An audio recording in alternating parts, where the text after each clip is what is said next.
अस्सलाम वालेकुम दोस्तों, कैसे उम्मीद करता हूँ ठीक-ठाक होंगे, फिट-फाट होंगे, हँसते हुए मुस्कुराते हुए होंगे। तो दोस्तों बात करते हैं तुर्की का वर्क वीज़ा कैसे अप्लाई कर सकते हैं? कैसे हमें तुर्की का वर्क वीज़ा 2026 में अभी करंटली मिल सकता है?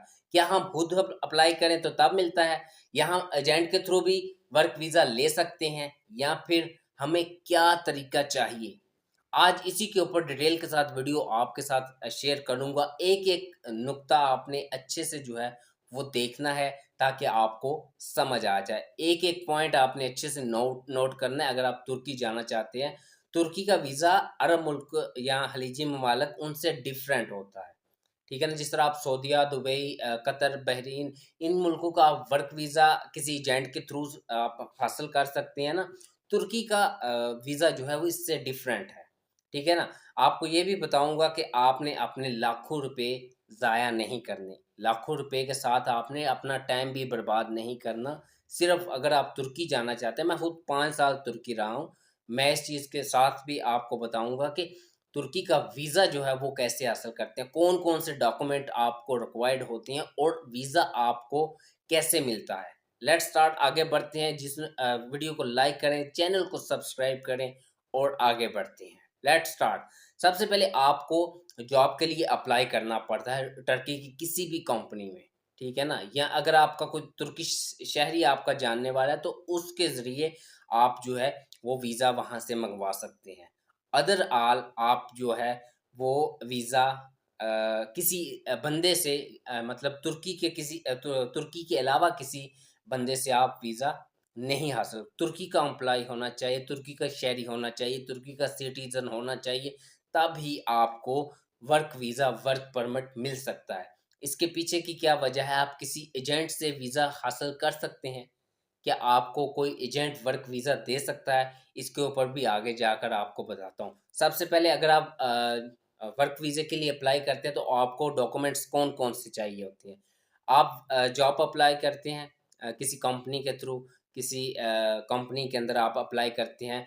आप कंपनी आपको स्पॉन्सर अगर कर देती है तो उसके बाद आपको जो डॉक्यूमेंट्स होते हैं, पाकिस्तानी शहरियों को वो कौन-कौन से डॉक्यूमेंट्स चाहिए? सबसे पहले आपका जो पासपोर्ट है वो कम से कम 18 माह के लिए वैलिड होना चाहिए, ठीक है ना? जो विज़िट वीज़ा होता है सैर का वीज़ा होता है उसके लिए आपका जो पासपोर्ट वो 6 माह वैलिड होना चाहिए। लेकिन यहाँ पर बात है वर्क वीज़े की, तो इसलिए आपको कम से कम 1.5 साल के लिए आपका पासपोर्ट वैलिड होना चाहिए। दूसरे नंबर पे आता है पासपोर्ट की कॉपी। ठीक है ना? अगर आप वीज़ा अप्लाई करते हैं तो आपको पासपोर्ट की कॉपी चाहिए होगी। उसके बाद तीसरे नंबर पे आता है पासपोर्ट साइज़ की तस्वीर। उसके बाद आपकी सीवी जो आपने जिस कैटेगरी के अंदर आपने जॉब अप्लाई करनी है तो आपकी सीवी ऑलमोस्ट आपकी होनी चाहिए, थोड़ी-सी स्ट्रॉन्ग होनी चाहिए क्योंकि आपने ओवरसीज़ होकर बाकी दूसरे मुल्क में जाकर जॉब करनी है। उसके बाद आ जाता है करैक्टर सर्टिफ़िकेट तलीम का सर्टिफ़िकेट अगर आप मतलब किसी कंपनी में जॉब करते ज़ाहिर बात है आपका वो तलीम का सर्टिफ़िकेट भी माँगेंगे। उसके बाद आपका करैक्टर सर्टिफ़िकेट भी होना बहुत ज़रूरी है। उसके बाद आ जाता है जॉब ऑफ़र।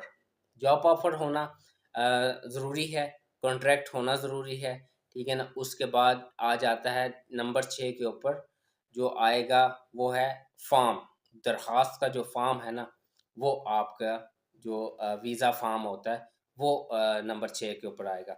उसके बाद जो नंबर आता है कि नंबर 7 के ऊपर जब आपने वीज़ा अप्लाई कर दिया ना आपका वीज़ा वहाँ से आपको स्पॉन्सर्ड मिल गया, तो ये चीज़ें आपके पास मौजूद होंगी, तो आपका वीज़ा कहाँ आएगा?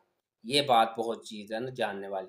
अगर आपका वीज़ा तुर्की की किसी कंपनी ने आपको स्पॉन्सर कर दिया है, तो वो आपका वीज़ा जो है, वो इनडायरेक्टली तुर्क एम्बेसी के अंदर वो आपका वीज़ा पहुँचेगा, ठीक है ना? वहाँ से आपका प्रोसेस अब जो है हम दूसरे साइड पे हम जाते हैं कि अगर तुर्की की कंपनी आपको ऑनलाइन आप अप्लाई करते हैं, आप ऑनलाइन ही अप्लाई होता है तुर्की का वीज़ा, ठीक है ना? अप्लाई करते हैं, आपको वर्क परमिट की दरख़्वास्त देती है, तो जो तुर्की कंपनी होती है ना, उसको वीज़ा लेने के लिए जो वहाँ की लेबर मिनिस्ट्री है, उससे दरख़्वास्त करनी पड़ती है। जब तक लेबर मिनिस्ट्री उनको ऑफ़र नहीं करती, उनको मतलब अप्रूवल उनका नहीं एक्सेप्ट करती, तब तक आपका वीज़ा नहीं लग सकता, आपका परमिट वर्क परमिट नहीं लग सकता, ठीक है ना? उसके बाद आ जाए मुकम्मल प्रोसेस क्या है इस चीज़ का, ठीक है ना? एक सबसे पहले नंबर 1 के ऊपर आप अगर वर्क वीज़े के ऊपर जाना चाहते हैं, परमिट हासिल करना चाहते हैं तुर्की का, तो आपको नंबर 1 के ऊपर तुर्की की किसी कंपनी के अंदर जो है वो नौकरी जॉब ऑफ़र वो लाज़मी होनी चाहिए। वहाँ से अगर जॉब ऑफ़र आपको स्पॉन्सर मिलेगी, तो आप जो है वर्क परमिट हासिल करने के अहल होंगे। नंबर 2 के ऊपर आता है, कंपनी आपसे डॉक्यूमेंट्स माँगेगी। जो मैंने आपको डॉक्यूमेंट्स बताए हैं ज़रूरी डॉक्यूमेंट्स, ये सब वो आपसे माँगेगी, ठीक है ना?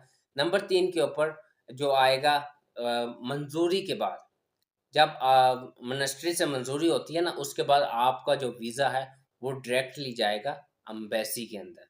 वहाँ से आपको कॉल ऑटोमैटिकली आ जाएगी आपके नंबर के ऊपर जो प्रोसेस होगा। उसके बाद आप तुर्की नंबर 5 के ऊपर जब आप तुर्की पहुँचेंगे, ठीक है ना? फिर आपके ऊपर किसी किस्म का कोई भी चीज़ लागू नहीं होगी। आप वहाँ पर बिला झिझक जाकर काम कर सकते हैं, जिस काम के अंदर गए हैं, जिस कंपनी के अंदर गए हैं, आप बिला झिझक किसी डर, खौफ के बगैर आप वहाँ पर जो है वो काम कर सकते हैं और आपको किसी किस्म की कोई भी टेंशन नहीं होगी। नंबर जो सबसे इम्पोर्टेंट चीज़ अब यहाँ पर आती है कि कितना टाइम लगता है इस काम के, इस प्रोसेस के अंदर। इस प्रोसेस के अंदर 1 महीने से लेकर कम से कम जो है 1 महीने से लेकर 3 महीने तक का टाइम होता है। थोड़ा टाइम कभी-कभार ज़्यादा भी अगर लग जाए, तो वो टाइम ज़्यादा से ज़्यादा वो 6 महीने तक जा सकता है। ठीक है ना? जो हम लोग अब ये चीज़ सब आपने देखी, अब यहाँ पर एक चीज़ आती है कि हम जो गलती करते हैं, गलती हम लोग कहाँ पर करते हैं जब हम एजेंट की हत्थी चढ़ जाते हैं। आपने एजेंट की हत्थी नहीं चढ़ना, ये जो पूरी वीडियो आपको बताई है ना, ये सारा अपने खुद से प्रोसेस करना है, ठीक है ना? एजेंट की हत्थी नहीं चढ़ना, लाखों रुपए नहीं गँवाने आप, उसके बाद नुकसानात अलग से होते हैं, ठीक है ना? ये सब चीज़ आपने याद रखनी है। वर्क वीज़ा, वर्क परमिट हमेशा से तुर्की की गवर्नमेंट जब तक इश्यू नहीं करती किसी कंपनी को भी, तो कोई भी बंदा बाहर से वो वर्क परमिट नहीं लगवा सकता। यही था हमारा पहला कदम। आपने जब तुर्की पहुँचना है जॉब के लिए अप्लाई करना है, तो जॉब ऑफ़र आपकी होनी लाज़मी है और उसके बाद जब आप तुर्की जाएँगे, तो आपके लिए कोई खौफ वाली बात नहीं होगी। और लास्ट में एक पॉइंट कि आप जब ये सब कुछ जॉब ऑफर सब कुछ ये आप रीचेक लाज़मी एक बार करना, ठीक है ना? रीचेक करने के बाद अगर आप किसी के थ्रू भी अगर जाना चाहते हैं ना, अगर कोई वाक़ई कोई एजेंट ऐसा है कि वो वर्क परमिट निकलवा कर दे रहा है, तो उनके कंपनी ऑफर, लेटर ये सब कुछ आप रीचेक ज़रूर करें, ठीक है ना? हो सकता है कि कुछ जो एजेंसियाँ वाले हैं, ट्रैवल एजेंसी वाले शायद वर्क परमिट लगवा कर वहाँ से मंगवा कर दे रही हों, लेकिन वो आपने रीचेक एक बार लाज़मी करना है। क्यों? क्योंकि अगर आप यहाँ से रीचेक नहीं करेंगे, तो शायद आपको लाखों का नुकसान अलग से होगा और जो तुर्की पहुँचने के बाद आपको ज़लालत फ़ेस करनी पड़ेगी, वो अलग से होगी। Thank you so much. अपना ख़्याल रखिएगा, दुआ में याद रखिएगा। वीडियो हमारी कैसी लगी, अच्छी लगी, लाइक एंड सब्सक्राइब करना मत भूलिएगा। अगली वीडियो में मिलेंगे एक बार फिर। अल्लाह निगहबान, फ़ी अमान अल्लाह।